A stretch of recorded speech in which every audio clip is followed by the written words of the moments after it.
ताज्या घडामोडी पाहण्यासाठी सी24 तास या YouTube चॅनलला लाईक करा, शेअर करा, सबस्क्राइब करा आणि बेल आयकॉनवरती क्लिक करायला विसरू नका। मान्सूनपूर्व अवकाळी वाऱ्यासह पावसाने हजेरी लावल्यामुळे शेतकऱ्यांची तारांबळ उडाली। रोशनगाव सर्कलमधील धोपटेश्वर या ठिकाणी फळबागायतदार शेतकऱ्यांचे मोसंबी पिकाचं मोठं नुकसान झालं।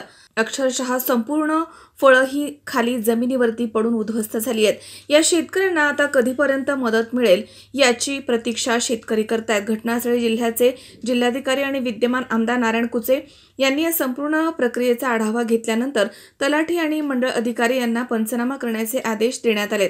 तर शेतकऱ्यांनी झालेल्या फळबागाच्या नुकसानी संदर्भात आपलं मत व्यक्त केलंय।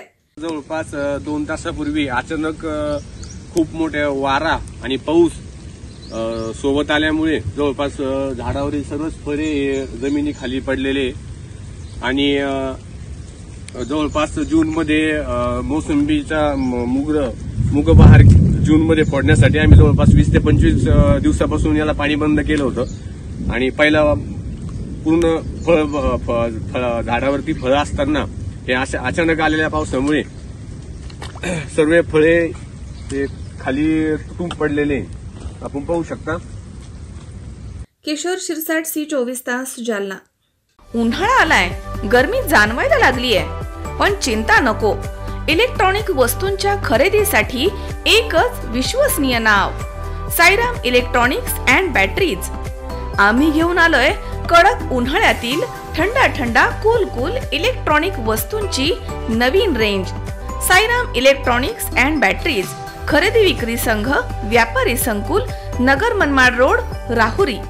Sairam hospital, test tube baby centre. मी डॉक्टर स्वप्नील माने, स्त्रीरोग, वंध्यत्व व दुर्बीणद्वारे शस्त्रक्रिया तज्ञ। आमच्याकडे दुर्बीणद्वारे शस्त्रक्रियेसाठी लागणारे सर्व अत्याधुनिक उपकरणं अवेलेबल आहेत। त्यामध्ये 3D 4D कॅमेरा, तसेच रुग्णांना 10 ते 20 ml रक्तस्राव होतो। पेशंटला खूप आरामदायी ऑपरेशन होतं। सूक्ष्म आजार बाहेर काढले जातात। 10 पटीने पेशंटच्या अवयवांचं निराकरण करता येतं आणि आजाराचं उच्चाटन केलं जातं। साईराम हॉस्पिटल, लॅप्रोस्कोपिक सेंटर आणि test tube baby center, court area, Bhagyashree हॉटेलच्या पाठीमागे, राहुरी।